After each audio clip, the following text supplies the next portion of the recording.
President Buhari reassures Nigerians that the APC-led administration is committed to playing by the rules as other APC leaders congratulate Ondo State Governor-elect.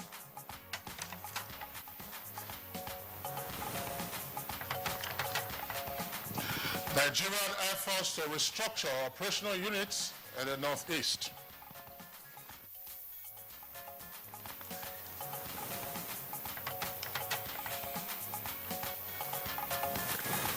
Thousand female internally displaced persons in Borno State empowered to be self-reliant.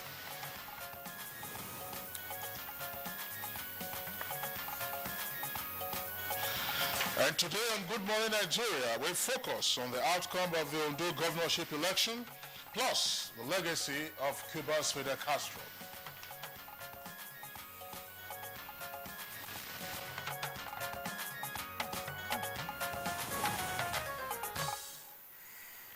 All right, the governorship election in Ondo State has come and gone, and a winner has emerged, and that is in the person of Rotimi Akeredolu of the All Progressives Congress, APC. He won with 244,842 votes. Now, Untitled Chapter of the PDP came second with some 150,000 votes, while Olushola Oke of the AD scored from 126,889 votes to come third. Akeredolu, a senior advocate of Nigeria and former president of the Nigerian Bar Association, will therefore take over from outgoing governor of the state, that's Olusegun Mimiko, who is of the People's Democratic Party. And Kingsley, if you can recall very well, these are issues that we've had to talk about that characterized the build-up to this election. They were full of dramas, twists, and intrigues. For instance, the first runner-up, Mr. Itai Ajegede of the PDP, had a troubled campaign and was not officially declared candidate by INEC until Wednesday, and that's less than 3 days to the election after the court ruling. That's right. There was indeed a troubled campaign for the PDP candidate. But a post-election statement by the Nigerian Civil Society Situation Room on the governorship election acknowledges the full participation of all the political parties in the election and also commended them for adhering to the peace accord they had entered into before the elections, while also praising the electorate who conducted themselves peacefully during the polls. And today we shall be doing a post-mortem of the election. Also on Friday, that's early hours of Saturday, the death occurred of Fidel Castro, a man who described as a titan of the Cold War who defied the American presidents, a tireless defender of the poor, and remains the icon of a revolution for many Cubans.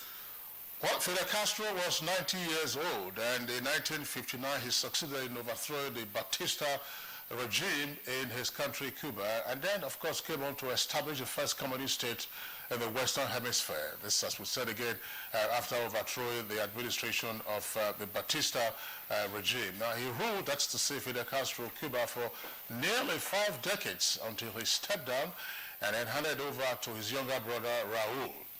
So, what is the legacy of Fidel Castro? This will be the second topic of our discussion on the program today. And by the way, Rhoda, we have to indicate that Fidel Castro is a man who's been looked at from different perspectives. Yeah, so and yes. The different world leaders have described him in different terms. Even in Cuba, you know, there's been a contrary opinion to whether he's indeed a hero or should be referred to as a hero or should be referred to as, what word do I use? Well, that's your own comment. The fact is that some persons believe that Fidel Castro tried to play David against the American Goliath. Yeah. And so you had a number of crises, particularly 2 of them, the Bay of Pigs invasion as well as the Cuban Missile Crisis during the administration of the late President Kennedy. He did that, and of course there were several attempts, you know, to eliminate him, attempts to poison him by trying to stuff the cigars that were being sent to him with all kinds of poisonous materials. But he survived all of those things and then proceeded, of course, to establish, you know, his authority over Cuba and Cubans. But in particular, and I'm sure our guests will also speak to that, Africa, and indeed Southern Africa, should have very fond memories of Cuba under Fidel Castro. He did play a critical role in the liberation struggle towards the end in Southern Africa. That was in the late 80s as well as the early 90s, and the consequences of all of those. So those are some of the items we shall be taking a look at in terms of evaluating the legacy of Fidel Castro. My name is Kingsley Osadolo, and on that note, I welcome you to this edition of Good Morning Nigeria. And I'm Rhoda Albo. I join Kingsley in welcoming you to this edition of the program. And we are live on Africa's largest TV network, the NTA. We'll have on the program today our usual component segments. So we've got business, we've got sports, entertainment, and of course foreign news. But first, let's do the news first by joining Lydia Samsing, who is in the newsroom. Lydia, good morning. I hope you had a very great weekend. Great weekend, but at work. I was working even until yesterday. I hope you and Kingsley had a wonderful weekend too, and good morning. Well, we had our weekend separately, so I know that. Good morning and welcome to the news. President Muhammadu Buhari has reassured Nigerians that the APC-led administration under his watch is committed to playing by the rules, and there will be no let-up until Nigerians see the great nation of their dreams in all spheres of national development. The president stated this while congratulating the governor-elect of Ondo State, Chief Oluwarotimi Akeredolu, Senior Advocate of Nigeria of the All Progressives Congress APC, on his well-deserved victory in the Saturday, November 26 governorship election in the state. President Buhari, in a statement by the Special Advisor on Media and Publicity, also congratulates the chairman of the APC, Chief John Oyegu, the chairman of the campaign committee, Governor Simon Lalong of Plateau State, and all party faithfuls who put in their best and braved the odds to ensure a successful outing for the flag bearer.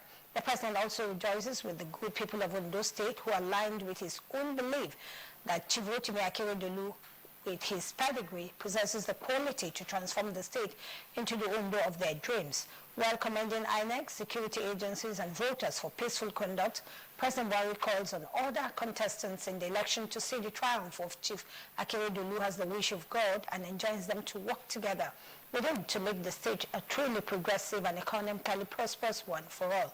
As the governor-elect prepares to assemble his team and bring the much-desired change to the people, President Buhari urges him to put behind whatever acrimonies may have arisen from the electioneering process and reach out to all well-meaning people in the state and beyond to implement his vision. In the same vein, Senate President Bukola Saraki has congratulated the governor-elect of Ondo State, Chief Rotimi Akeredolu, over his victory in the Saturday governorship election in the state. Saraki, in a statement by his Special Advisor Media and Publicity, said Akeredolu's victory did not come to him as a surprise, going by his excellent credentials and years of preparedness for the business of governance. He urged the governor-elect to be magnanimous in victory by ensuring that he works with all relevant stakeholders in the task of moving the Sunshine State to the next level. As he puts it, Ondo could not have made a better choice than Akeredolu, and welcome on board, he stated. Similarly, the Speaker of the House of Representatives, Yakubu Dogara, has congratulated Rotimi Akeredolu on his election as governor of Ondo State. In a statement issued this Sunday by his Special Advisor on Media and Publicity, Mr. Turaki Hassan, Dogara maintained that the victory of the All Progressives Congress APC in the election is a that the party is still loved by Nigerians. The Speaker urged all stakeholders to come together and ensure that the incoming APC government in Ondo delivers on the mandate given by the people in line with the party's manifesto. The National Chairman of the All Progressives Congress, Chief John Oyegu, has congratulated the party's Ondo State governorship election candidate and running mate, Rotimi Akeredolu, Senior Advocate of Nigeria, and Agboola Ajayi on their landslide election victory. In a message issued by his spokesperson on behalf of the APC National Working Committee, Oyegu, while thanking the Ondo electorate for voting for the party, also expressed gratitude to the good people of Ondo State for their impressive turnout and peaceful conduct during the exercise. The APC National Chairman equally thanked President Muhammadu Buhari and other party leaders for their invaluable support towards winning the Ondo governorship election. He called for calm and appealed to the opposition parties and their candidates to accept defeat in good faith. Odigi Oyegun described the election as keenly contested, saying that the Ondo electorate have voted for the candidate with a proven track record of performance who will bring about the kind, focused leadership and multifaceted development which the state deserves. The party assured Ondo people that the governor-elect will deliver on his expectation. The chairman added that the outcome of the Ondo governorship election demonstrates the confidence and trust by Nigerians in the overall leadership of President Muhammadu Buhari's APC-led administration. The Nigerian Air Force says it is embarking on restructuring of its operational units in the Northeast to be more proactive and to further enhance its mandate of protecting the country's territorial integrity. Chief of Air Staff Air Marshal Sadiq Abubakar said this is a fallout of threat analysis conducted by the Air Force. The ATR is a surveillance aircraft, and we have other surveillance airplanes that we are switching over from one sector of the country to the other. So far, I think we are doing very well in terms of surveillance. Like I said, we don't have all that we need, but what we have so far and the way we are applying it, we are getting the best out of it. The Minister of Agriculture and Rural Development, Audu Ogbe, has assured farmers across the country of government's commitment to financing the provision of quality input for rapid development in the sector. The minister stated this while engaging members of the Agro Dealers Association of Nigeria in Abuja. What is important is input. That's why no government will want to toy with the input sector. So I still want to assure you to be patient and that we are doing all our. We don't just want to send anything and to come back again. But the dry season, I'm assuring you, we shall out today. And as soon as you get to finance. The federal government has re-emphasized its commitment to strengthening the creative industry in Nigeria. This is coming on the heels of the viability the industry beholds as a potential revenue earner for the nation and youth engagement venture. This is the submission of the Minister of Information and Culture, Lai Mohammed, at an event in Lagos.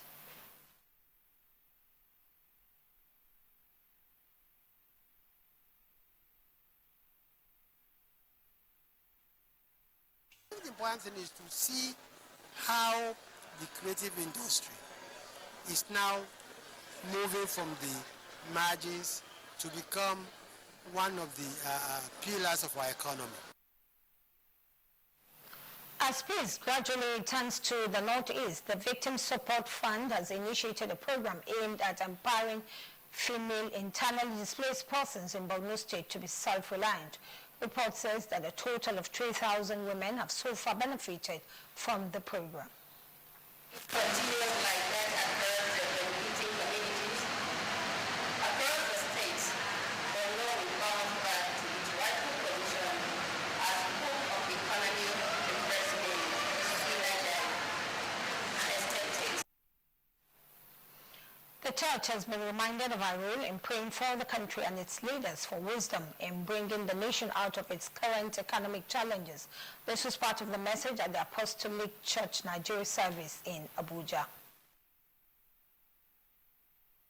When they draw near to God, God will give them wisdom to know where the resources of Nigeria is lying, and they will make use of it, and God will bless the whole Nigeria. It's about the spiritual deepening of the saints, to the intent that they'll be able to live their Christian life, impacting on the society where they find themselves. Whereas Niger State government says it will continue to harness all resources at its disposal to fast-track the process that will improve quality of education and guarantee the lives of people of the state. The state governor, Alhaji Abubakar Sani Bello, stated this in a message to the 31st State Annual Quranic Recitation Competition hosted by Suleja Emirate. We identified education as one of the cardinal priorities, as very key to the socio-economic development of the state. We just have to do all we can to ensure we are resilient, supportive of all of our political leaders, especially the president himself, in his effort to ensure that things are corrected. That's the news for now. Good morning, Nigeria will continue with Kinsley and Rhoda after the break. If you hear a bomb explosion or gunshots of an active shooter, that might be a terror attack. At such times, always remember 3 action words: run, Hi, report.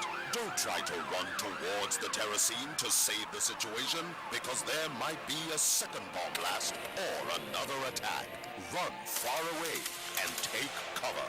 Make sure you are safe first. Yes, it is in our nature to sympathize over the hurt, but remember, only trained personnel can help in such situations. When in a secured environment, promptly call relevant authorities and help will come. For anonymous reporting, call 09630-3250-5 or 0813-2222-106. If you see something, say something. Nigeria unite against terrorism. This message is brought to you by the Federal Ministry of Information and Culture. NTA Properties Investment Company Limited, a subsidiary of the Nigerian Television Authority, specializes in creating comfort in all areas of life, such as real estate investments, that is, land, houses, and office spaces, mast leasing, savings and loan scheming, household items and car loans, and so much more. Other information and entertainment services include Property in Style, a TV program that airs on the network service of the NTA, and also Property Connect, a nationwide magazine. Our priority is to bridge poverty gaps and sustain quality welfare of our clients. Partner with us and watch us help you grow. Pay us a visit today at the NTA headquarters permanent site, Area 11 Garki, Abuja, or our Lagos office at number 15 Awolowo Road, Ikoyi, Lagos. For more information, visit our website on www.ntaproperties.com.ng, or you can email us on ntap2000@yahoo.com. Call us on 080-2316-3474 or 080-6939-5185 or 070-3189-0555. NTA Properties Investment Company Limited, the much needed help at your doorstep.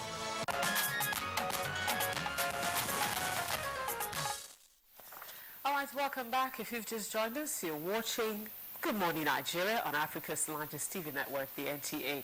Now let's talk business. Federal government assures policies are on track to reflate the economy, and the Nigerian stock exchange market extends weekly losses. Let's get more details from Leah Katum Babatunde. The federal government has so far injected 800 billion naira into the Nigerian economy as capital expenditure.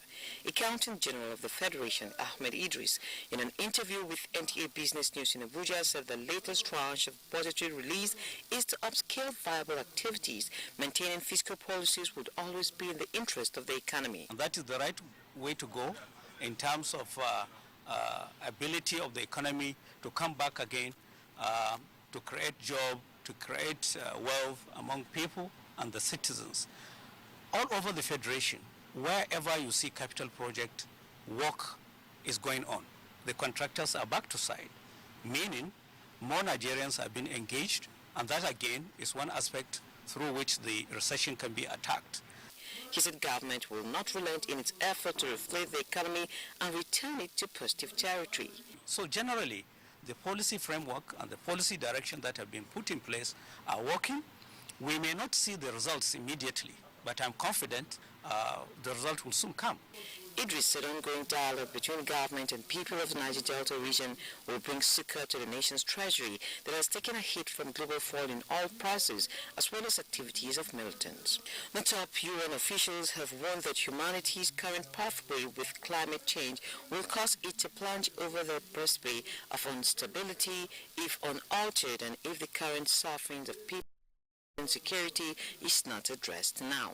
At an event on the new internationally agreed 2030 Sustainable Development Agenda, the UN Secretary Assembly President flags causes for concern over the impact brought by climate change. You need think only of the fact that while the Paris Agreement calls for a 1.5 to a 2 degree world, we are currently still heading towards a 3 to 4 degree world. And we do not know that civilization, as we know it, can continue to function at those 3 to 4 degree levels. In addition to climate change, other pressing issues the agenda aims to tackle include population growth, poverty and inequality, environmental degradation, and natural disasters which are driving conflict, migration and hunger and malnutrition.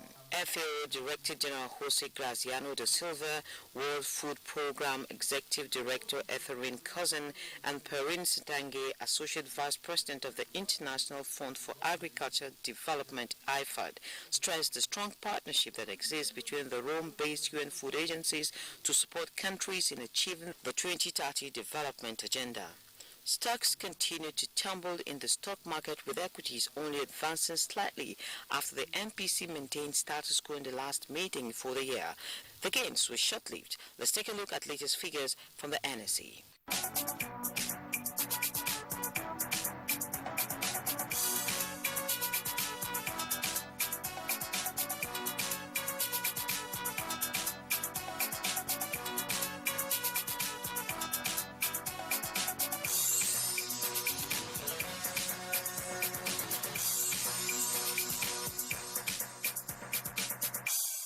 With business news, I'm Lirikating Babatunde.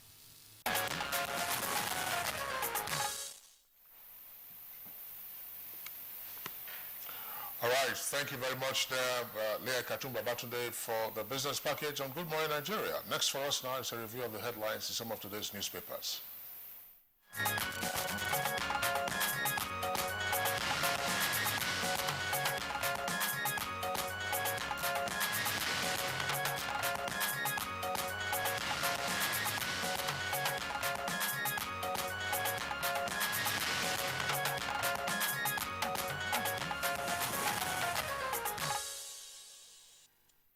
All right, our newspaper reviewer, Bayo Atoyibi, is already seated here in the studio with us this morning. Bayo, good morning. Good morning, I Rina. hope you had a great weekend. Yes, it was very refreshing.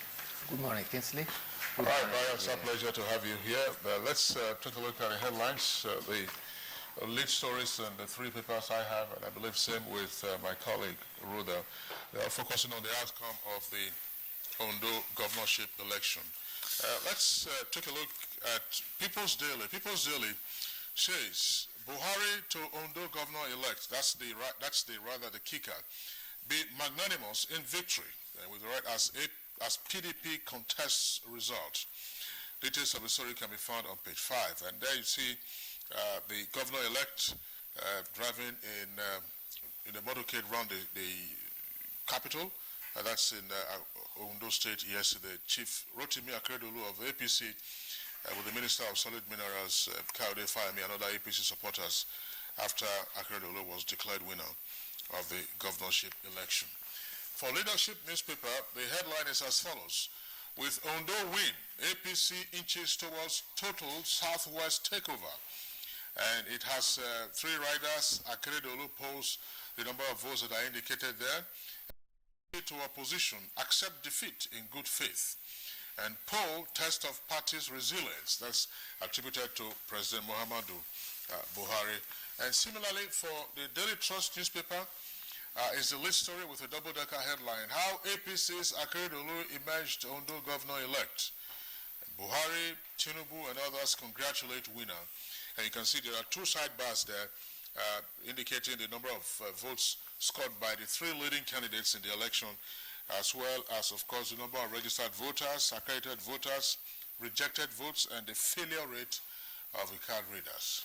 All right, so now the blueprint. On the blueprint, same story also leads. Akeredolu Ondo governor-elect snubs Tinubu. Akeredolu Ondo governor-elect snubs Tinubu with three riders there. Thanks Buhari, Oyegun, and loyal governors. Time for reconciliation, says APC chair Tinubu. Observers laud INEC and Fayose kicks. And the picture story there is that of the governor-elect celebrating with his wife. And on the Nigerian pilots, it's quite different. The pilot leads this way. 50 billion naira diverted from NAS allocation, says Jubri. 50 billion naira diverted from NAS allocation, says Jubri. That's on page 4. And now let's quickly move over to the Daily Times. The Daily Times also doesn't lead with the story of the election, but then it's just on the side there, just beside that's the nameplate, and that's Akeredolu wins Ondo governorship election. Akeredolu wins Ondo State governorship election. But the lead story on the Daily Times this morning, body for recovered loots on the way, says Sage. Body for recovered loots on the way, says Sage. With riders' profits from assets to be returned to cleared suspects. Special court for corruption also coming. 160 lawyers trained on effective prosecution. Committee to monitor ongoing corruption cases established. Those are the lead stories on the dailies that I have. All right, Bayo, let's get your views on this. Yes, I agree with you. Most of the papers are still harping on the Ondo election story. And Rotimi Akeredolu, having pulled 244,842 as the highest vote, was declared winner by Professor Abdul Ghani Ambali, the Vice Chancellor of the University of Ilorin, who was the Chief Returning Officer. Governor-elect Akeredolu has called upon all to come together with the intention of working and moving this state forward. President Muhammadu Buhari had already congratulated Mr. Akeredolu, and also the chairman of APC, as well as Governor Lalong, who was headed the party machinery for the election. Governor Amin Waziri Tambuwal has advised that the governor-elect should be the father to all. Transition Monitoring Group had commended INEC and observed that there were some minor challenges, particularly with voter card registration, and particularly most of the obstacles were not significant as to affect the outcome of the election. Governor Ayodele Fayose, that you mentioned there, he says yes, INEC rigged Ondo election in advance because PDP had contested the election with his hands tied by INEC's action. But meanwhile, some observers too have looked at the contestants in the Ondo election and observed that Rotimi Akeredolu, who won, is a senior advocate of Nigeria, and he was called to the bar in 1978. His immediate runners of Tayo Jegede, also a lawyer, senior advocate of Nigeria, was called to the bar in 1984. The third candidate is Olushola Oke, who also was called to the bar in 1987. And guess what they are saying? They said, kudos to the people of Ondo for respecting seniority at the bar. All right, thank you very much, Bayo. All right, let's move on now to other stories. I'll begin with the blueprint, just below the nameplate there. PTDA discovers 9,000 ghost pensioners, retains 222,000. That story is on page 6 of the blueprint. And just below the picture story, you see the Nigerian military takeover, says Clark. That's on page 17. Sarah writes Saraki Dogara on 500 billion naira running cost. That's on page 13. Then on page 16, federal government wants agencies against core members' rejection. 600 Nigerians have died in fire market, says the Federal Fire Service. That's on page 8. And on page 5, that's a story I saw during the weekend. It says Trump won't disrupt U.S.-Nigeria relations. Trump won't disrupt U.S.-Nigeria relations. Those are the stories on the front page of the blueprint this morning. All right, Kingsley. Well, let's return to People's Daily. People's Daily, below the name flag. You have the window of 4 headlines. NLC rejects 200 million naira pension for Oshomole. Details on page 6. And Air-5 plus to suspend Shehu Sani, APC World Chair alleges. That's on page 2. And on page 19, employment. Federal government adopts BVN to fish out fraudulent candidates. And CDC, that's Civil Defense, arrests 3 suspected job racketeers in Niger. Now, below the photograph on the front page of People's Daily, you have the headline, Troops killed 30 Boko Haram in failed ambush. As details of that story can be found on page 5. And for the Daily Trust newspaper, below the nameplate, again, 2 other headlines. Army to establish 8th Division in Sokoto. That's on page 3. Also on page 3, National Assembly yet to get $30 billion loan details. Now, at the foot of the front page, you also have 3 other headlines. Policeman kills driver over 50 naira in Niger. Ex-minister and others defect to APC in Gombe. That's on page 37. And Nigerians abandon 30 million bank accounts. That's on page 13. Well, that is the outcome of a bank verification number, it meant that the identity of the account owners have been exposed and they didn't go back to the accounts. Meanwhile, talking about the stories that happened over the weekend, Cubans have commenced a 9-day mourning for their former leader, Fidel Alejandro Castro Ruz, the man who took power in 1959, ruled for 49 years, and voluntarily relinquished power to his brother Raul Castro in 2008. He was cremated at a private ceremony on Saturday. He was aged 90. He created a one-party state at the doorstep of the United States, and he transformed Cuba from a playground of what was described as American capitalism to a symbol that showed resistance to capitalism. He also faked off invasion of the Bay of Pigs in 1961. In fact, there was also a 13-day showdown between the United States and with the support of USSR, particularly, that almost led to a nuclear war. He survived countless assassinations, and he also was plagued by intestinal ailment, which led to his leaving power in 2006. He swept capitalism away and brought in schools and hospitals to the poor in Cuba. He was particularly admired in Latin America and many African countries. You recall that Cuban troops were sent to Africa. Many of them fought in support of revolutionary people fighting for independence, particularly in Angola and some other Southern African countries. He will be cremated he has been cremated, but he will be honored with a state funeral on December 4th. All right. The Nigerian pilot now, on the Nigerian pilot below the nameplates, Aneni quits partisan politics, rally support for Buhari. Aneni quits partisan politics, rally support for Buhari.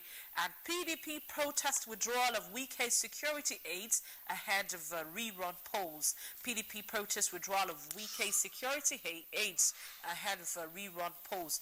And below the picture story, I'll take just those stories at the foot of the paper. First, on page 6, telecoms contribute 1.398 trillion naira to GDP in the third quarter, says NCC. Political interference worked against NNPC in the past, says El-Rufai. And stay focused, Sultan tells Army, U.S.-Nigeria's relation intact, says Minister. And on page 10, rape cases increase in Niger State. Rape cases increase in Niger State, says police. All right, let me just take a look at the leadership newspaper again. There's a headline, or two headlines there that we would like to take from the front page. Insecurity. Insurance firms impose 2.3 trillion naira premium on Nigeria-bound ships. Insurance firms impose 2.3 trillion naira premium on Nigeria-bound ships. And below that, Islamic Development Bank to invest $35 million in Jigawa. The story is in greater detail on page 27. And then towards the foot of the front page says Justice Ajuma Gobia and ex-EFCC prosecutor Obla for bribery trial today. That's on page 7. Just two quick stories. There's 50 billion allegedly diverted from the National Assembly by, alleged by Al-Blumimini Jibrin. And Syria has followed up with freedom of information, enforcing freedom of information right to ask the Senate President and the Speaker of the House of Representatives to provide information about the 500 billion budget of the National Assembly. Meanwhile, there was a story that Rhoda read about Chief Tony Aneni. Chief Tony Aneni says that the economic recession in the nation is a national predicament that all of us must cooperate and pray and support President Muhammadu Buhari to overcome. He said this at the launching of the book, and he specifically indicated that he has bowed out of partisan politics for now. He said, people call me Mr. Fix-It, either in contempt or in admiration. It is possible that they are being mischievous. And he said, for being portrayed as one who gets things done, settled or fixed, I am being held out of someone who, by hook or by crook, achieve results. He says he takes exception to that. With the belief that the end justifies the means, and that is the way he is being portrayed. It was at the launch of his 257-page book. But however, there were other personalities there. Former President Goodluck Jonathan surmised that Mr. Fix-It is an ascription as a mark of acknowledgement of his leadership role.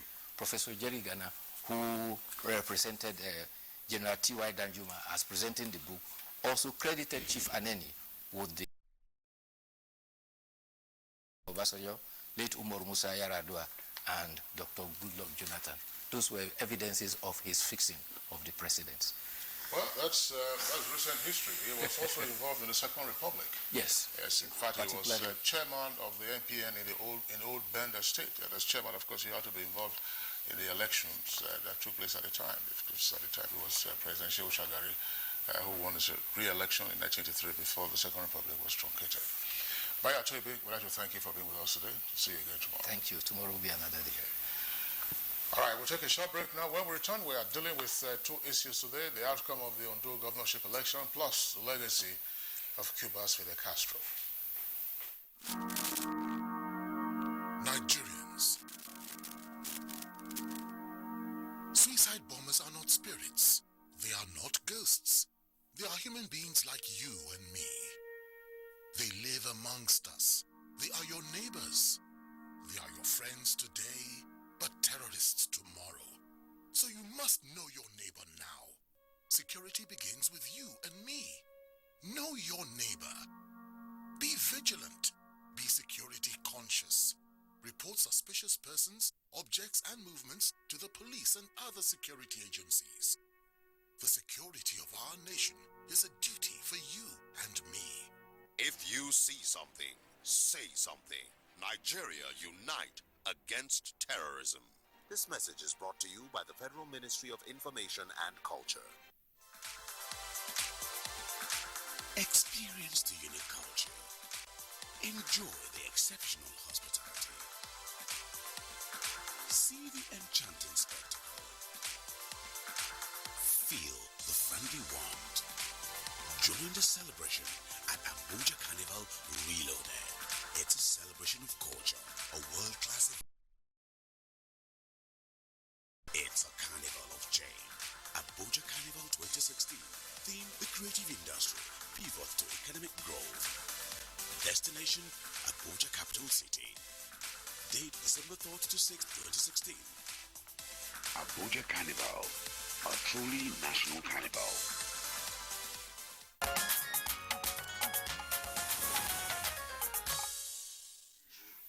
Welcome back. It's still Good Morning Nigeria on the NTA. Our first item for discussion this morning is the just concluded Ondo State governorship election, where Rotimi Akeredolu of the All Progressives Congress has been declared the winner of the Ondo State governorship election. Akeredolu polled a total of 244,842 votes, defeating PDP's Eyitayo Jegede and the Olushola Oke of the AD and the candidates of the other 25 political parties. 16. That the election was contested and that the candidate received the following votes. Mr. Amuda Oladari of A Party received or scored 683. That Olushola Alex Oke of AD Party scored 126,889 votes. Mr.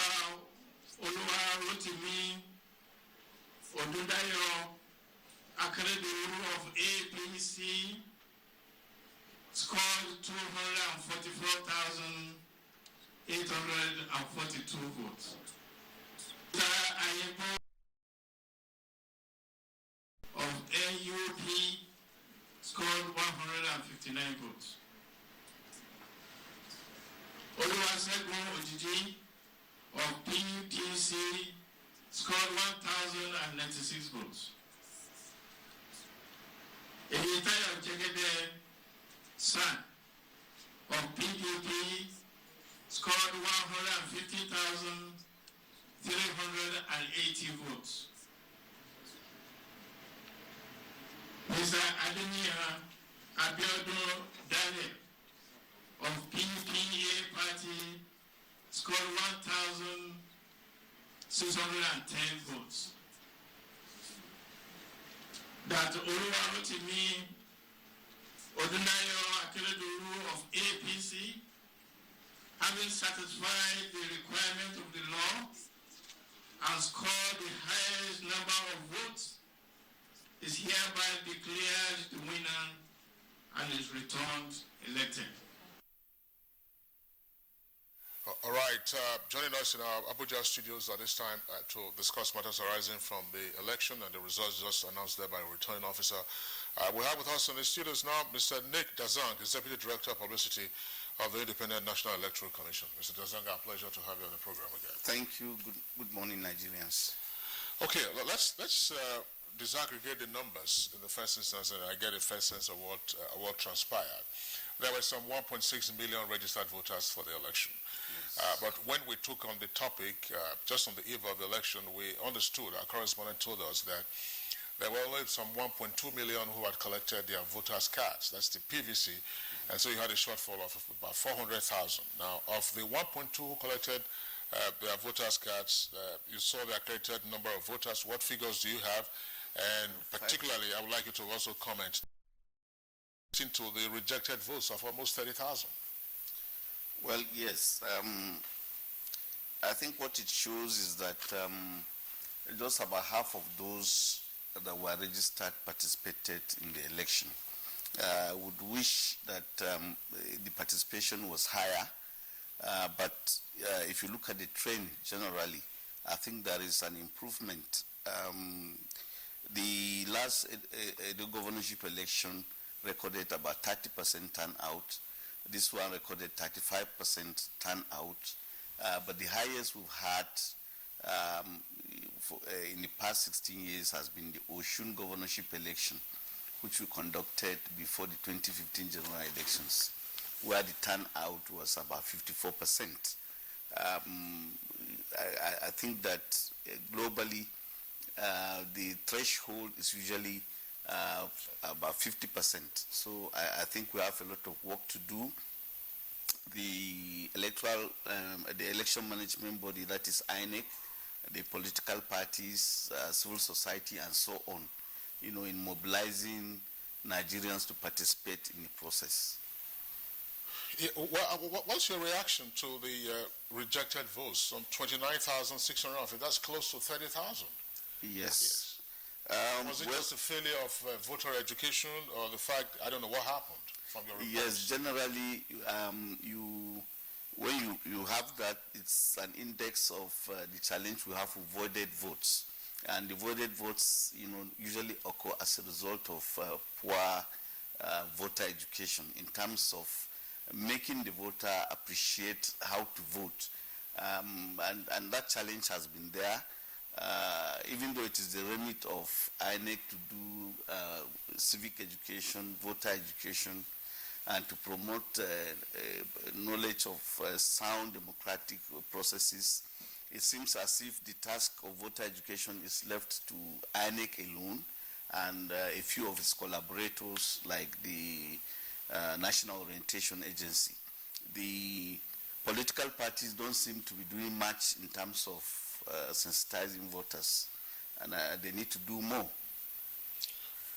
All right, Mr. Nick Dazang, let's look at the issues that trailed the election, and that was the issue of, the name of a candidate being swapped for another. INEC supervises primaries, and you supervised that primaries election.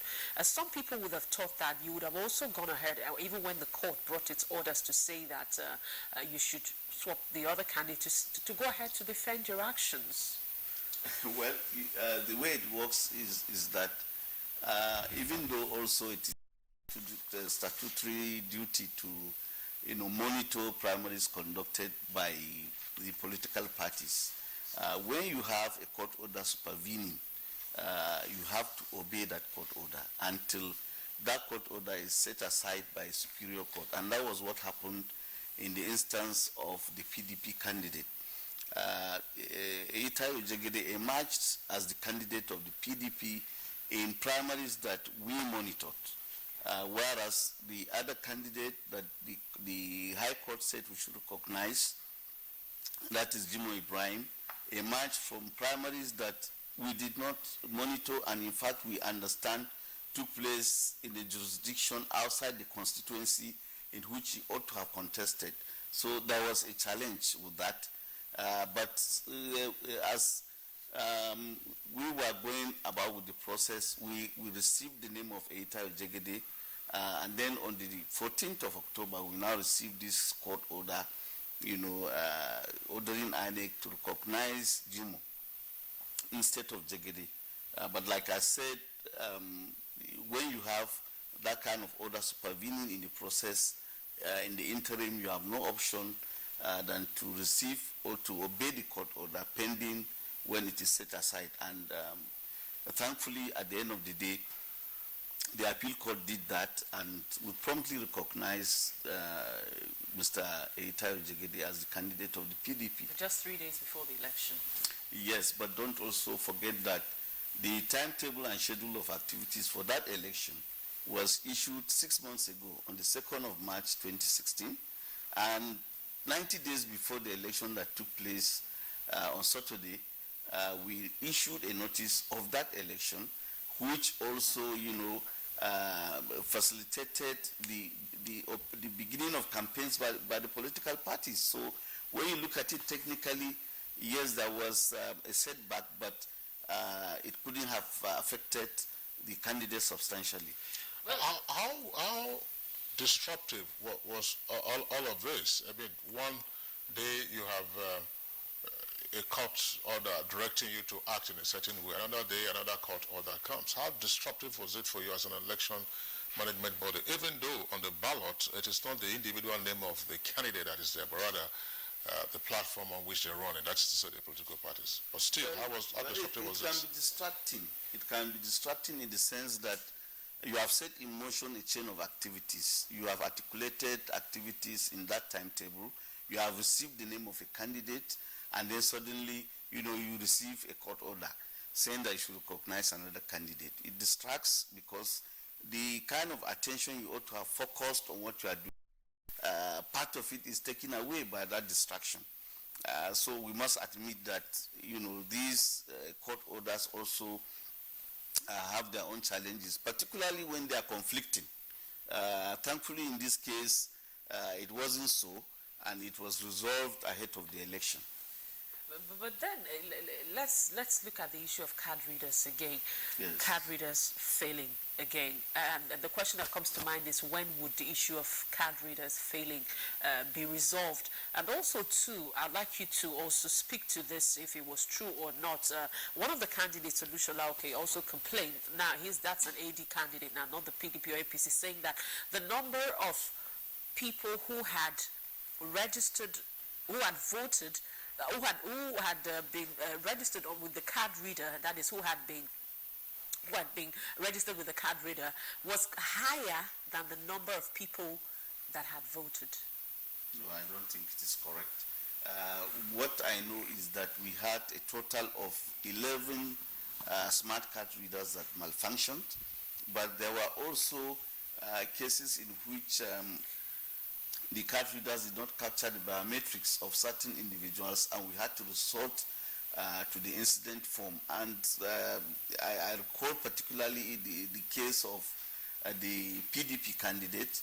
We had started using the smart card reader to accredit voters in the polling unit in which he, cast his vote, and suddenly the card readers, smart card reader stopped working, as a result of which it had to be completely replaced. And this was done within 30 minutes, and eventually he was accredited and he voted. So there were cases like that involving 11 of those smart card readers. But like I said, there were other instances also where the smart card reader did not capture the biometrics of the voters, and we had to resort to the incident form.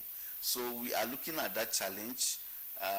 We recognize that there is a significant improvement in our processes, and this election is a victory for these processes, and it's also an eloquent testimony to the fact that when all stakeholders work together, the outcome of elections, is seamless. But there are challenges with the smart card reader, and we're going back to address these challenges ahead of subsequent elections. Well, but Mr. Nick Dazang, I'm sure this is a common refrain now we hear after each round of elections. The smart card readers are going to be looked into, they're going to be worked on, and so on and so forth.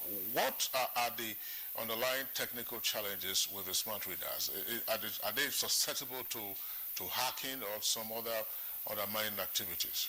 No, for now we don't have that challenge. Hackings take place when machines are on the internet, but because it's easy to hack into the internet. But the smart card reader does not, for now we don't use it on the internet, so it's not susceptible to that. But I think that we need to work on the software to improve its capacity to capture the fingerprints of those who might have some impairment or some challenges with their fingerprints. What we discovered right from 2015 is that there are certain categories of Nigerians that have challenges with their fingerprints being captured. Either before the elections, their fingers are oily, or the prints themselves are impaired one way or the other. And I think that we looked at this earlier on and recognized that the way to go is to go back and look at that software and to improve the intensity of that software to capture the biometrics of voters who might have these challenges. Well, I'm sure that this is a question that you've been asked on a number of occasions, and I want to repeat it here. What ultimately is the utility of the incident forms? Because one of the fallback options that INEC sold in utilizing the card reader was to say, look, in the event of the failure of the card reader, have resort to the incident forms. But in the various cases that we have had, the adjudication over election petitions, the incident forms would appear not to have played any significant evidentiary role. Well, I think that as a backup, the incident form has played a role because it gives credibility to the process. When your biometrics are not captured, you know that the incident form will be used and it is recorded. And in fact, even though we use the smart card reader, you would also observe that in each of the polling units, we have the manual register itself. And in spite of the fact that we use the smart card reader to verify and authenticate the voter, we still fall back on the manual register. Before you vote, your name on the manual register must also be ticked. So I think that the incident form and the manual register complement the work of the smart card reader in the sense that at the end of the day, they authenticate the record that we have and the trail that we also have, and in the event of a court case, we can always fall back on it. Well, there's no doubt that the security level, in the last two elections that we have seen has really improved. Less violence during the election day, less snatching of ballot boxes. We've heard, very few, if not almost not, people losing their lives during the election, reduced massively. But then this is because these elections where we had a lot of security personnel. Let's take a look at Ondo State, over 26,000 security personnel. That worries a lot of people. That if you have 26,000, isn't the election militarized? Does it give a fair playing ground for everybody? And also too, if I've heard you say a number of times that we would have elements coming from other states wanting to disrupt it, but then if we have elections across the country, what's going to happen? Yes, our experience is that in general elections, you have all the axis of evil thinly spread. But in stand-alone elections, converge and they wreak havoc.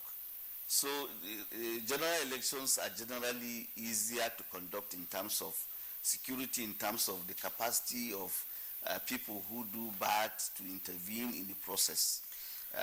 But I always want to say that our elections work in progress. By and by, as you know, people develop confidence in the process, we are likely to have less and less deployment of security agents. But I think that what has so far brought significant improvement in terms of the two recent governorship elections we've conducted is that the security agencies themselves have deliberately revised the architecture for securing the environment for the election.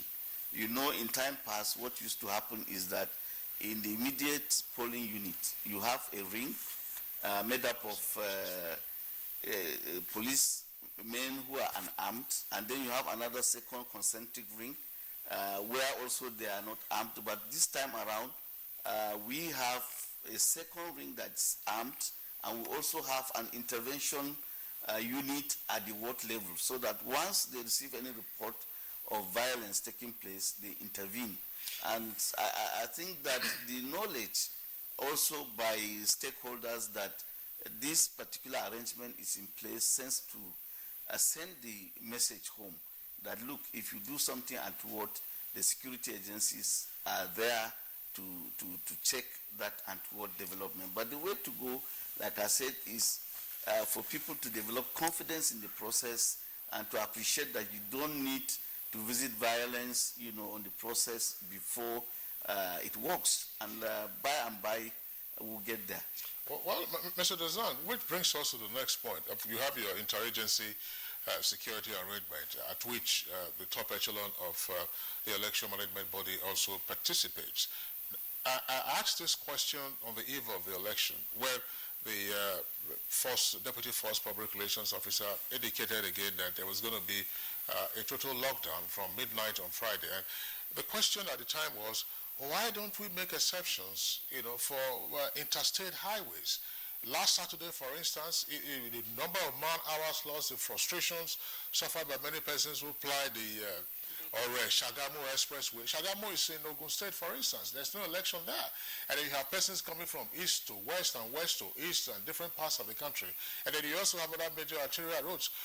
When is it going to be possible, as part of the review of the security architecture, to say, look, the potential nuisance of utilizing the major interstate highways, that is so-called freeways or expressways, could be mitigated when you have some perimeter security arrangement? When are we going to get to that level? Well, it will take some time, let me admit, because our experience shows that, like in the last Anambra governorship election that we conducted, there were people who took off from the southwest and were crossing over to Anambra, masquerading themselves as observers, and they were apprehended in Imo State on their way to come to Anambra to disrupt the elections. So long as we have these kinds of incidents, we have to live with the discomfort of lockdowns. So the stakeholders, when I say stakeholders, apart from INEC, the security agencies, the political parties, the candidates need to do the needful. They need to appreciate that you don't need to hire thugs from one part of the country to the other to disrupt the elections in order to win. The way to go is to go out and sell your agenda out there to the electorate instead of resorting to this kind of chicanery. All right, thank you very much, Mr. Nick Dazang. We have tweets coming in. Our viewers are taking advantage of our Twitter handle at NTAGMN.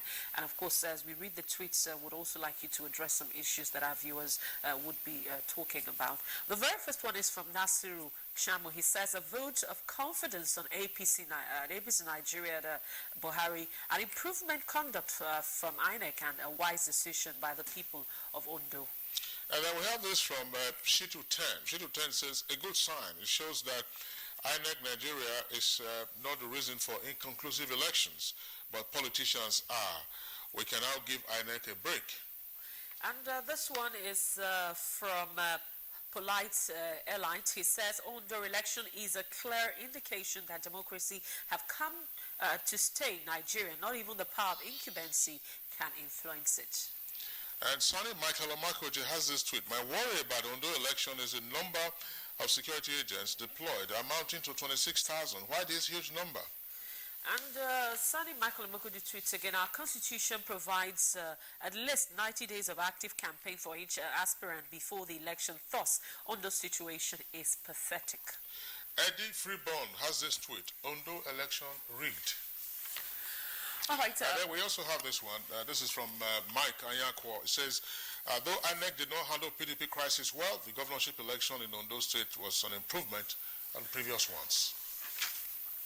All right, Mr. Nick Dazang, when you were talking earlier, you said something about voters having confidence, in the process. INEC, but this is one election where, of course, from the tweets some of the tweets I've read now, some people feel that INEC, wasn't really fair to the candidate of the PDP. But then moving on, how do you think, people could have more confidence in INEC and then in the process itself? Well, let me start with the first issue you raised. I don't know how fair INEC could have been. We issued this timetable and schedule of activities, like I said, 6 months ago. We did not inspire or cause the crisis in the PDP. If anything, INEC consciously tried to impress on the PDP to put his house in order, because we know the implication of a house divided against itself. And the PDP itself is a member of the Inter-Party Advisory Council. And before now, the Inter-Party Advisory Council, IPAC, was divided down the middle with two factions. It was our Alternative Dispute Resolution department that brought the two warring factions together, and now we have one IPAC, which means the PDP itself, which is a member of IPAC, knows of the capacity of INEC to resolve these kinds of disputes. Not only that, we have other mechanisms outside INEC. We have chartered mediators out there that if you don't feel sufficiently confident in our own ADR department, we can refer you to. We have also in this country eminent persons that INEC has summoned who have graciously intervened in disputes. They know all this. So we didn't inspire the crisis in the PDP. Therefore, we cannot in all honesty, be blamed for what happened in the PDP.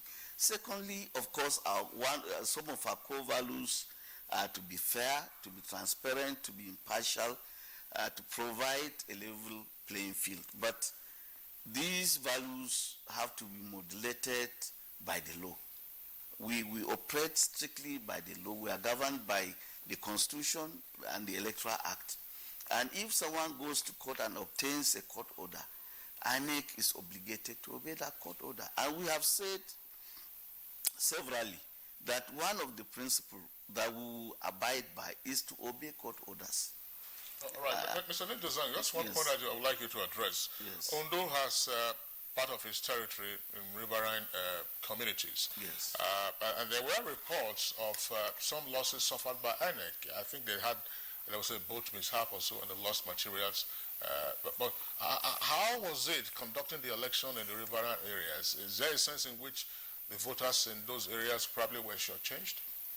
Well, not largely. We had a mishap, and this will be the second that will happen.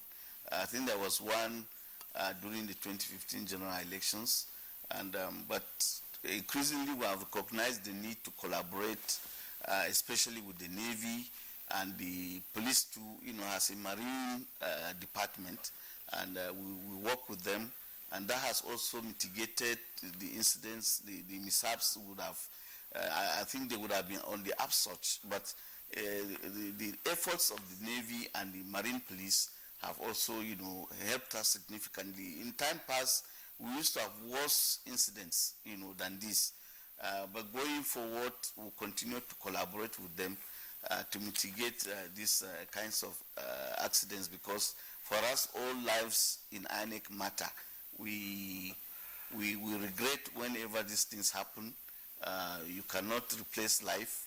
And when you call people to national service, you must also make provision to make sure that their lives are protected. So we regret that. All right, but just before we let you go, the Rivers rerun is just around the corner. What lessons are there for us to learn, especially from the Ondo election, just with the Rivers rerun? I think one of the key lessons to learn is that when the stakeholders comport themselves well, they don't issue inflammatory statements, they don't resort to violence ahead of the election. It helps the process, as we have seen in Ondo State. I was in Ondo several times before the election, and one thing that was remarkable was the civility with which the candidates canvassed for votes. They did not issue inflammatory statements. They did not accuse each other in bellicose terms. So we need to carry this attitude towards the Rivers election. One of the challenges we've always... that the politicians conducted themselves properly? Yes. In fact, one of the challenges we've been having with Rivers is that each time we set out to conduct elections there, the politicians, I'm sorry to say, resort to statements that don't help the process. And you also see violence taking place before and during the election. We have tried to engage with the stakeholders in Rivers State severally. We have also used eminent persons to prevail on some of the stakeholders there, to check the kind of pronouncements they make before and during the elections. And I believe that the stakeholders are also seeing what has happened in Edo and Ondo State, and as a prelude to the election that will conclude in Rivers State, we hope that they too would have learned some lessons in terms of the statements that they will issue subsequently. All right, thank you very much, Mr. Nick Dezang. Let's take the final set of tweets before we let you go.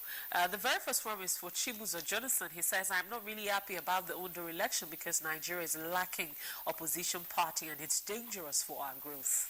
Aminu Uba Al-Hassan has this tweet: from statistics of registered versus participated voters, INEC must do a forensic audit of its credibility.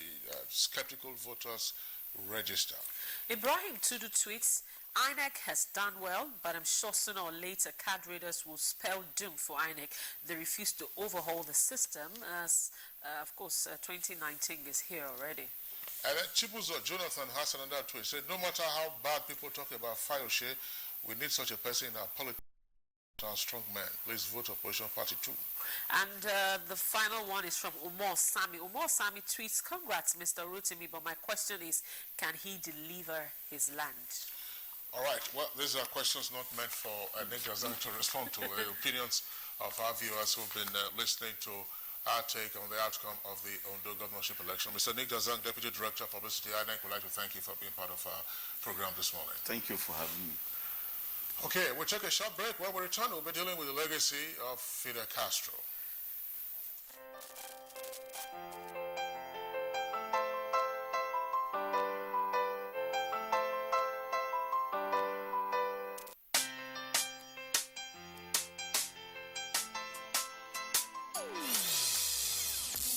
Hear the call of change. Stand up, Nigeria. Change is here and it's going to stay. Change begins with you. Oh yeah, make we go. Go to so let the change begin from within. Look at your eye, Ogerula. Change begins with you and me. Oh, change begins with me. Oh, change begins with me. Change begins with me. Touching monkey flash. I have gone. Yeah, sign to chill. I don't carry on gone. I should turn for flash. How like this flash I don't die. That's him. Hey, if you move, I shoot. That man at the smoke and something. But Small. You know, say, flying bullet, you get it. This week on your award-winning comedy series, Professor John Bull, starring Kanayo Okanayo, Funky Malam, Bimbo Akintola, Ime Bishop, Junior Pope, Stephen Odingbe. If somebody are holding on for inside the people, what are they carry and do? Nobody to shoot the people. On you. Tears there. Jumo baby with a big. Informer. You see him for your eye, wearing shoot flash. Yes, sir.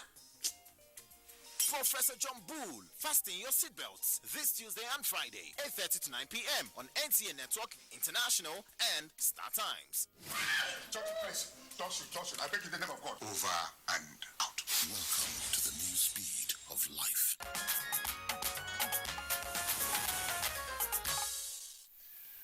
You're welcome back, but if you just joined us, it's Good Morning Nigeria, and we are reaching you live on the network service of the Nigerian Television Authority. He was obviously one of the most recognizable faces around the world, Fidel Castro. He led Cuba for almost 50 years and then decided to step down, handing over power first to younger brother, that's Raul, who's of course still now president of Cuba. Over the weekend, Fidel Castro passed on at the age of 90. Our correspondent, Oyebi Ajayi, as a backgrounder to our conversation this morning, gives us a brief of the instrumental, and some will say influential leader of Cuba.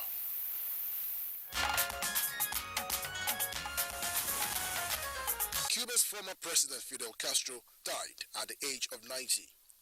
Castro led a rebel army to victory in Cuba, embraced Soviet-style communists, and defied the power of 10 United States presidents during his half-century rule. The Cuban legend's death was announced at 10 p.m. on Friday by his younger brother and the president of Cuba, Raul Castro.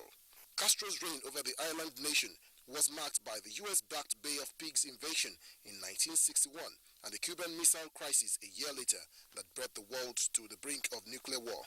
The bearded revolutionary, who survived a crippling US trade embargo as well as dozens, possibly hundreds, of assassination plots, died 10 years after ill health forced him to hand power over to Raul.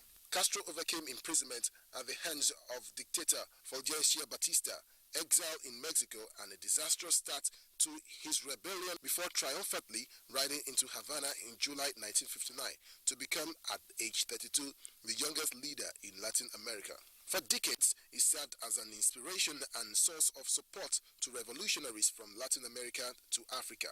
His commitment to socialism was unwavering, though his power finally began to fade in May 2006 when a gastrointestinal ailment forced him to hand over the presidency to Raul in 2008, provisionally at first and then permanently.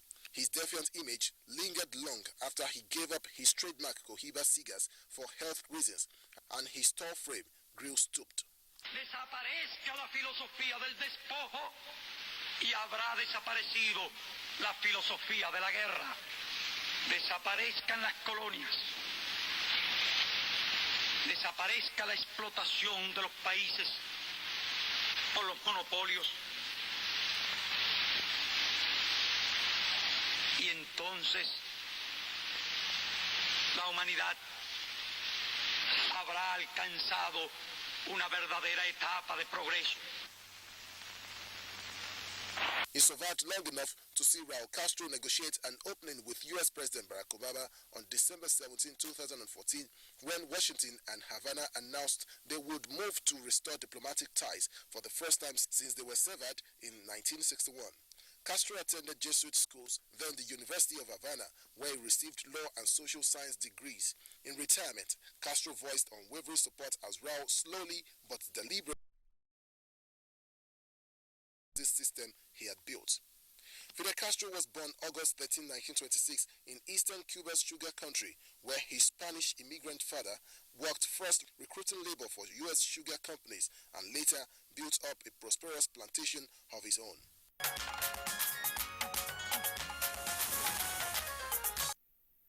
Thank Thank you very much, Oyemi Ajayi, for that very detailed background report. But joining us to discuss the legacy of Fidel Castro is Ambassador Joe Keshi, a regular on Good Morning Nigeria, a former permanent secretary, Ministry of Foreign Affairs. Good morning and welcome. Good morning, thank you.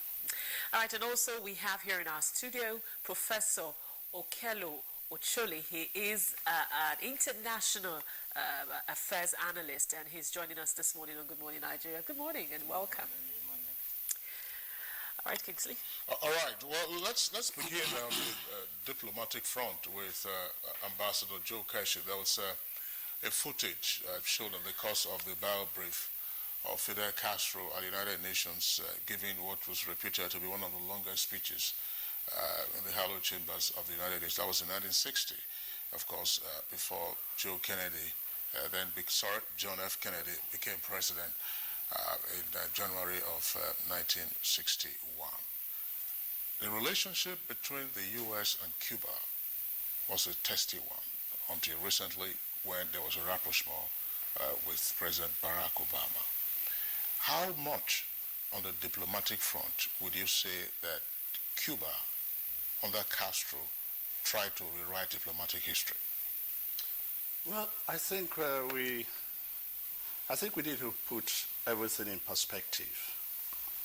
And if you see some of his early speeches when he came to power or when he overthrew the Batista regime, the American, in fact, he praised the people of the United States and described them as good people. I think what happened over the time, and I'm sure you know the history of a struggle to overthrow the regime using peasant farmers. I think the fact that he did what he did, or should I put it this way, to give a background, that Cuba, particularly Havana, before Fidel Castro, was a playground of American rich and famous. In fact, it was after the revolution that the guys moved all their businesses, including the mafia, and founded Las Vegas.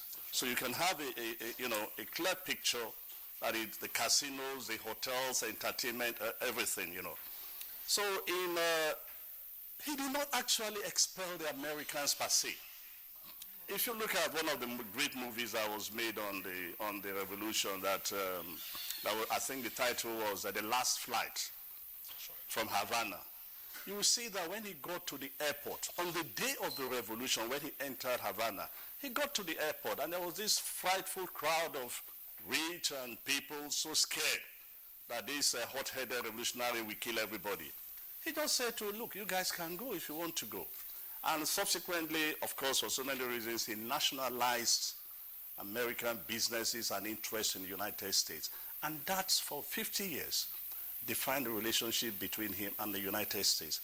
That created some of the significant challenges that he experienced as leader. And I will argue, in spite of all efforts today by the global media to demonize him, that look, if America had not imposed a blockade and economic sanctions for 50 years, Cuba would probably be a great country today.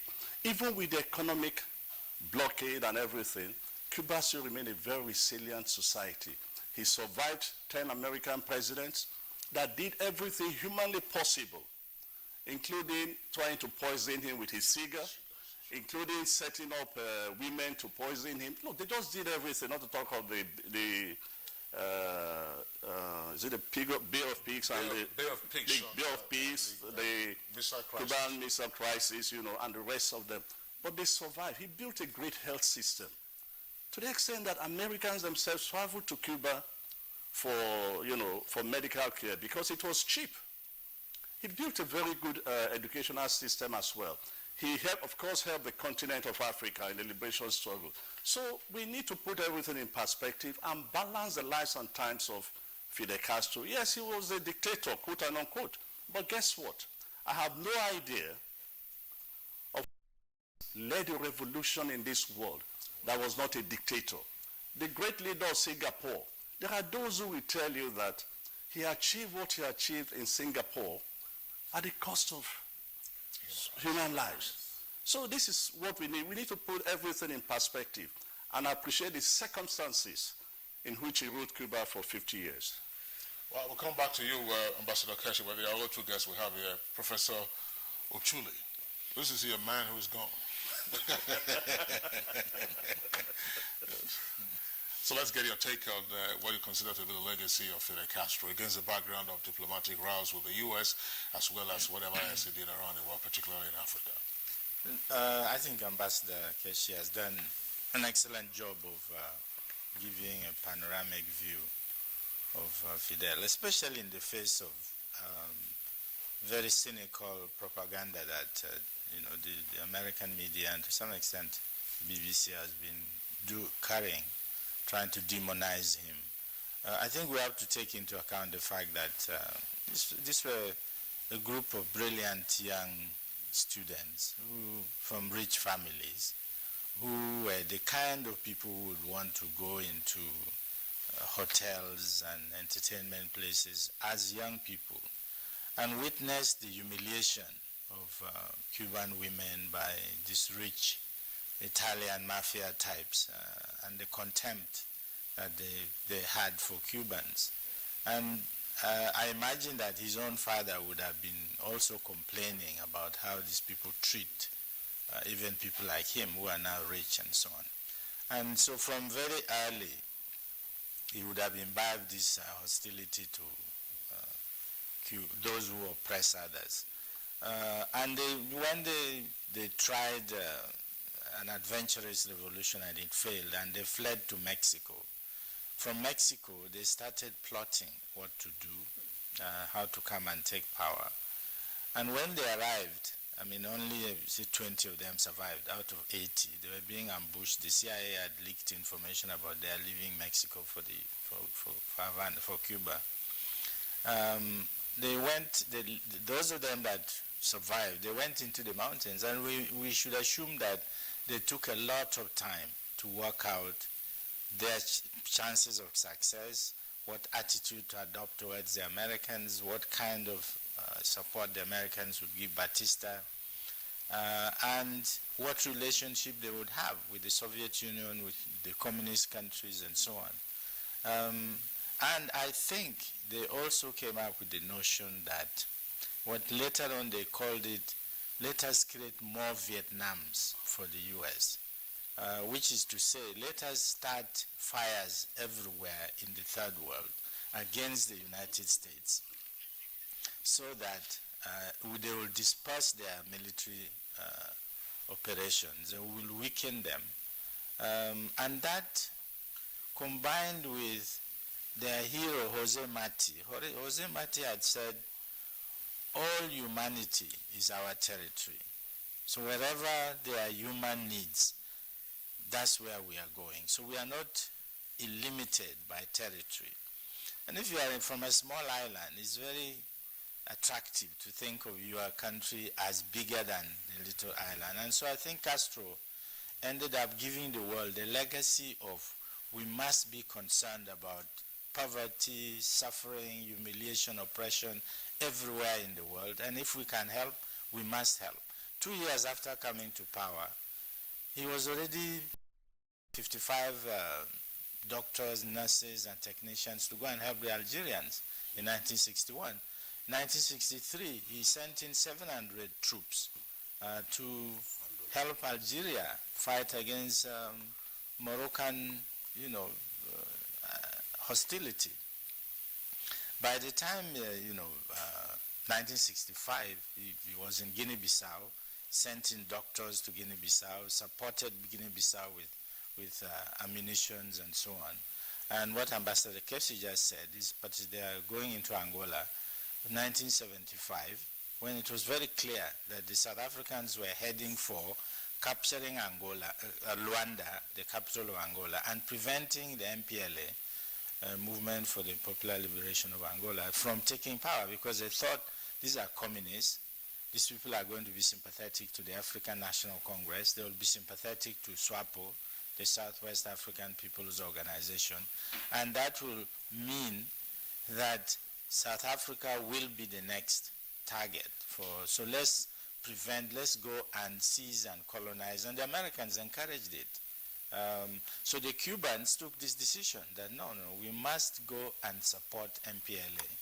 And between January 1975 and 76, they were in Angola, and they took this historic decision in 1986 to come and really blast the South Africans and force them out of Angola, which they did well until they almost got to the Namibian border. All right, thank you very much, Professor Choli. But then let's speak to some of the issues that you have raised earlier, Ambassador Keshi, as to some of the legacies he's had in terms of this is a man who has left power for the last 11 years, and people are still talking about him as though he just left yesterday. And it has also, drawn a lot of analysts to Africa to this issue, because you said this was a country that was shut out for almost 50 years, had little or no resources. And I would agree with you, Cuba has one of the best, near perfect healthcare in the world that anybody can access. And education is another area too. He did very well. But then this is a country that had little resources. And so what comes to mind is, countries like Africa where we have a lot of resources and yet we still see nothing. It shows you that leadership, and I think we say this all the time, can make the whole difference. Particularly a leader that has a genuine interest in helping its people or in liberating its people. Bear in mind, as Prof. they say, Fidel Castro is poor but became rich. In a word, he was from a rich family, very comfortable family. He could have chosen to be part and parcel of the crowd in Havana and enjoy himself. He was very well educated, but he did not. He decided that, look, he needed to be on the side, particularly of the peasant sugarcane farmers. And as he rightly pointed out, and I think this is what makes leaders great. This was a guy who just utilized farmers, mostly, to overthrow a whole-fledged military. In fact,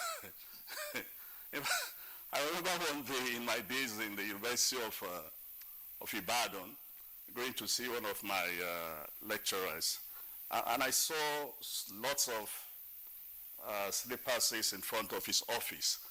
And I knocked and I went in. And there he was, teaching farmers that we call Agbekoya, the theory of revolution. And Comrade Olaoni, and guess who he was using to inspire, to talk to the farmers about taking control of their lives? He was using Fidel Castro because of the influence, the inspiration that this guy, and the imagination that, that he brought into the whole, But for me, leadership again makes a difference. If you have, look at all the countries that have achieved greatness. The leaders made the difference. And I think that is what we here need to begin to understand around the continent. If we have good leaders, if we have leaders that actually have a clear vision of what to do. In an earlier program on this, I cited the example of Chief Obafemi Awolowo and his free education in the old Western Nigeria. And I pointed out that unlike what some of his grandchildren do today and call it free education, that he gave quality free education. So if you look at what we call today Southwest, and they are doing so well in all facets of life, it's because of that educational foundation that Chief Obafemi Awolowo introduced. If you see people from the Southwest idealizing and defending one like Chief Obafemi Awolowo, it's because of his leadership qualities, his commitment to try to ensure that humanity benefited from the knowledge God has given him, and not a question of accumulating so much wealth at the end of the day. So leadership makes the whole difference, and a committed, inspiring leadership is even far, far better. All right. Well, Ambassador Keshi, and truly, this is a fact that you know very well. under Fidel Castro, Cuba had one of the highest literacy rates in the world. No question about that, just to illustrate the point you're making. But let's bring it back to Africa. What should Africa remember Fidel Castro for? Professor Ochille was already going to the liberation struggle, and Ambassador Keshi also had touched on that. Let's explore this a bit more. The role in Angola, the knock-on effect on Namibia, and then also the domino effect finally on 1994 when the walls of apartheid crumbled. Ambassador Keshi. No, we should remember him for the great role he played in, in the continent during the struggle for the liberation of, the continent. We should remember him, as Prof. rightly said, that when it was necessary, he sent a lot of doctors, medical personnel to a number of African countries, and I think including Nigeria at some point, to help. I think those two are really great, because when you look at what we confronted in the 60s in terms of the struggle to end colonialism and apartheid in this regime, to have someone completely far away from a tiny island in the Western Hemisphere, I think was great. Never mind, some could argue that he was extending his battle against the Americans. I do not think so, because these were people that felt that, look, the whole battlefront, any area at all of the world where people were suppressed, for them was a battleground, and they were going to help to fight to liberate the people, to free the people, and allow the people to, to be what God wants them to be. So I just think that those two, the fact that he was very helpful to the continent during the liberation struggle, not just military personnel, but educationists and health officials of this continent, I think we should remember him for that. How much, Professor Ochille, let's again to illustrate the role that Fidel Castro played in Africa. In your estimation, how much of a risk did he undertake? I'd like you to answer this question against the background of his role in Angola, for instance. In northern Angola, you had Jonas Savimbi. Jonas Savimbi was being backed by Mobutu Sese Seko, again through the Americans. And then from the south, you had the South Africans who were marching on to Luanda. So two great powers you are taking on, a small island country, your military advisors there, until they sacked the South Africans in 1988 at the Battle of Quito Valley. From your perspective, did Fidel Castro take, as it were, on the Americans the spirit of the Cold War at the time? Was it really a proxy, or it was out of his own feelings for Africans and humanity in general? Well, it is now clear that even Kissinger, Henry Kissinger, who was then Secretary of State, has admitted that Fidel was often acting even without the Russians knowing that he was going to do something. He did ask the Russians for help when it was clear that the South Africans had very sophisticated weapons. Sure. And he couldn't bring his best weapons because he was not sure that the Americans wouldn't strike while they're operating. So they came in with the best that they could. They asked the Russians. Gorbachev was more interested in reaching a detente with the Americans than with, fighting Castro's war. And I think Gorbachev was also afraid that if he gave Castro the kind of weapons he was asking for, he would also pursue the South Africans into Namibia. And that would definitely provoke the Americans into, taking some action. So it was clear that what Castro had to do was mind himself, mind the actions of the Americans, and where was I going? See to it that, have I lost my line of thinking? Professor, no. Castro yes, Castro was completely, yes, but the point I was trying to make is that He took a great risk. Let's just put it That is the risk element. So look, he confronted the Americans in northern Angola against Jonas Savimbi, and in the south he confronted the South Africans and defeated the South Africans. And ultimately, of course... he didn't actually completely defeat the South Africans. But that is why the 1988 negotiations came in, with the South Africans, the Americans, the Angolans, and the Cubans taking part in London. Because he could only push the South Africans all the way toward the Namibian border. And for 10 years, they had this stalemate. Until in 1986, they decided that let us throw our best, because Reagan had run into this Contra-Iran scandal. And Reagan got rid of some of his most bellicose assistants. And Castro looked at it and said, this chap is in trouble. Let us exploit this opportunity. And they struck. And the South African commander at the time said, these people have come in with frightening weapons and they are very clever. And so they were forced into having to negotiate because they were taking so many dead bodies back to South Africa. And families, white families in South Africa suddenly realized that actually we are not as invincible as we thought we are. Yeah, but Professor Chule, Ambassador Keshi coming here, that was the defeat of the South African forces at the Battle of Kutokona Valley. Kutokona Valley is right in Angola, the southern part of Angola. That's when the South Africans started to live with their tail in between their legs. Look, let's simply put it that he took a great risk confronting the Americans and the Western world who were backing apartheid and who were, slow in committing to the liberation of the region. So it was a great risk to start with. And bear in mind, I think we need to keep emphasizing this, that we are not talking of a huge, of a very large country. We're not talking of a country so well endowed that, the leader can behave irresponsibly. No.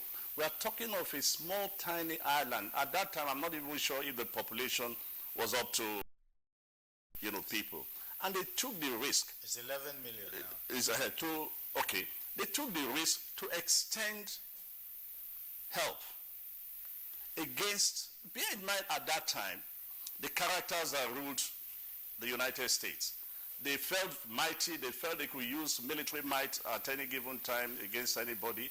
And so for him to open up a new battlefront, I think was a very great risk. Well, Ambassador Joe Keshi, earlier when you spoke, you said, when we talk about revolution, there's some things as a leader, steps you'd have to take. Of course, the world will criticize. Fidel Castro, when the name is mentioned, of course, lots of controversies, trail that name. But then, the question is this. Looking at the things that are being, said about him, would you say, is there anything like too much mistake? Some people have said that he made too many mistakes to achieve the things that he achieved. But could that be said to be too much mistakes? Absolutely, absolutely. Look, every leader makes perhaps one big mistake at some point in time, and he did. I mean, let's be honest about this, he did. But here's my take. As I said, referring to that movie, which, took part of the shots that were taken on the day he got to Havana, if he wanted to execute people on the day he got into Havana, he could have done that. He could have picked all these rich guys and people, government officials running away from Havana. He could have picked them and executed them for what they did to the poor people. He did not. At some point in his regime, he decided to allow the people who wanted to leave for the United States to go. And everybody started going to the United States. So we should not judge him, as he rightly pointed out, the Western media. In fact, it was worse on Saturday morning, particularly the gentleman, George Howard of the CNN. Anybody that, he was judging Fidel Castro by showing us clips of people in Havana. And I was furious that, listen, you should not, this is not the way to judge this man. Let's put in a balanced perspective. He made a lot of mistakes. But again, I argue that we need to look at the circumstances in which those mistakes were made. He didn't come, at least as of today, nobody has said he accumulated wealth or that he built so much wealth, you know, in 50 years. Nobody. His family, you can't even say he had a good family life because all his life was devoted to the survival of the nation. And I also make the point that, look, if here in Nigeria we have the resources, and yet we are going through economic crisis. Every bust, we have crisis. For 50 years, this guy has managed to hold that country together, showing you that he built a resilient society that was able to withstand all what was thrown at his nation. So he made mistakes. So we must recognize that also. I think, you know, we should also note something which was noted about Rhodesia. When Ian Smith grabbed power and they threw an embargo against Smith, one of the things that Professor Johan Galtung found out was that because of the embargo, the whites in Zimbabwe became very creative. Things that they were getting from Britain, they now started doing it themselves. This is what Castro has really done for Cuba. The American embargo, he turned it into advantage. And Cubans have been very creative in inventing all sorts of things, including in the areas of medicine. They have been very creative in coming out with cures for certain diseases. For example, I know a friend of mine who has this disease where your skin peels off. And I said, somebody told me that if you go to Cuba, they'll sort it out for you. And they did. All sorts of medications they have come up with, cancers and so on, use of herbal medicine. And as Ambassador Casey pointed out, the Americans were being very cynical. While they were imposing embargo in certain areas, universities like Cambridge, MIT and Harvard were sending their medical students to go and learn about community medicine in Cuba. I think part of the reason why the Americans have been very keen on blocking Europeans from trading with Cuba is that a lot of patents to sell. They've invented so many things that they would market and they would become very prosperous if the blockade was lifted. And again, the whole question of, this medical tourism. Americans flying to India to do dental care, and it is cheaper to fly to India and back than to go and do dental care with an American doctor. Now, if Cuba was available, as you were saying, the medical care in Cuba was available, the American Medical Association would lose market, vital market, to Cubans, Americans going to Cuba for medical attention. So but this theme of creativity by scientists is something which, when African governments buckle under American pressure to say don't have relations with Cuba, it is a terrible disadvantage to Africa to deny yourself access to Cuban.